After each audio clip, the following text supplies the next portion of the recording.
¿qué se necesita realmente para que un pueblo oprimido pueda encontrar la libertad?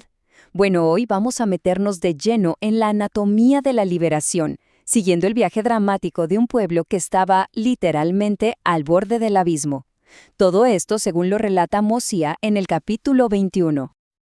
A ver, la historia arranca en un punto crítico, un punto de no retorno. Tenemos al pueblo de Limhi y están bajo una opresión que es brutal, que es sistemática por parte de los lamanitas. Y esto no es solo subyugación, es un control total y absoluto. Y ojo, que esta opresión no fue algo al azar. No, después de un conflicto que tuvieron antes, la ira de los lamanitas se convirtió en una estrategia muy calculada.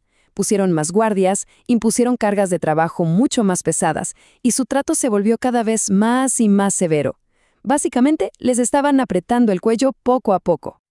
Y ante esta presión que no paraba de crecer, ¿cuál fue la reacción? Pues la que uno podría esperar, la fuerza bruta. Reunieron a sus ejércitos convencidos de que la rebelión armada era la única salida posible. Pero el resultado, un desastre, un completo y absoluto desastre. Batalla tras batalla, sus intentos por liberarse se estrellaron contra un muro, dejando a miles de muertos y a una nación, devastada. Y aquí está la clave de su fracaso. El plan era sencillo, tomar la libertad por la fuerza. Pero la realidad fue otra, una derrota aplastante.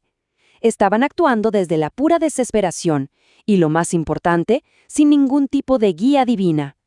Esta derrota total, esta desesperación los llevó a su punto más bajo. Cuando ya fue imposible negar que la guerra no era el camino, algo cambió profundamente dentro de ellos. Ya no se trataba de luchar, se trataba de rendirse. Y aquí está el giro fundamental de toda la historia. Dejaron de buscar justificaciones, de culpar a otros, y se humillaron hasta lo más profundo. Su clamor a Dios ya no era para pedir una victoria en la batalla, sino que se convirtió en una súplica pura por misericordia. Fue un momento de verdadero arrepentimiento colectivo. Por fin, recordaron las profecías de Abinadí y ataron cabos.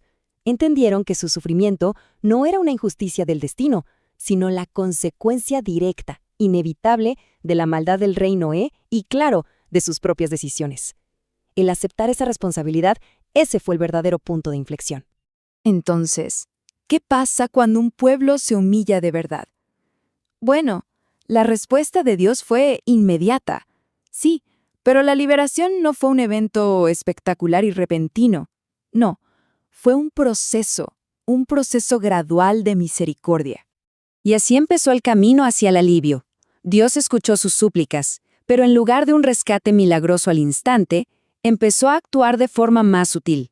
El primer paso no fue romper sus cadenas, sino algo mucho más profundo: ablandar el corazón de sus enemigos.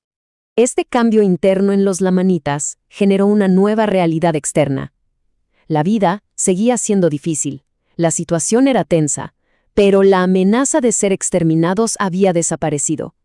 Se les permitió vivir, incluso prosperar un poco, dentro de esta nueva y frágil estabilidad. Y es con esta nueva estabilidad que las últimas piezas del rompecabezas de la libertad empezaron a encajar. Ese cambio de corazón había creado una oportunidad que antes era simplemente impensable. A pesar de esta nueva calma, la tensión seguía ahí, sobre todo por culpa de los sacerdotes fugitivos de Noé que seguían causando problemas.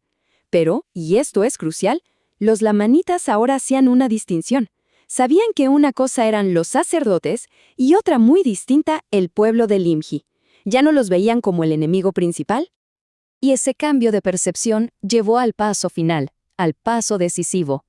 Los lamanitas permitieron que Limhi gobernara a su pueblo internamente, dándoles un pequeño grado de autonomía. Lo que no sabían es que acababan de abrirles la puerta para el escape que lo cambiaría absolutamente todo. Al final, lo que nos deja esta historia es un modelo muy claro sobre la liberación.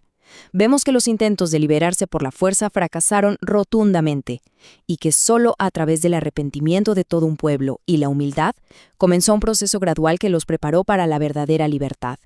Al final no se trataba solo de escapar, sino de transformarse para ser dignos de ese escape. Lo que nos deja pensando en esta pregunta fundamental: ¿La verdadera liberación es un cambio de circunstancias? ¿O es, antes que nada y por encima de todo, un cambio de corazón?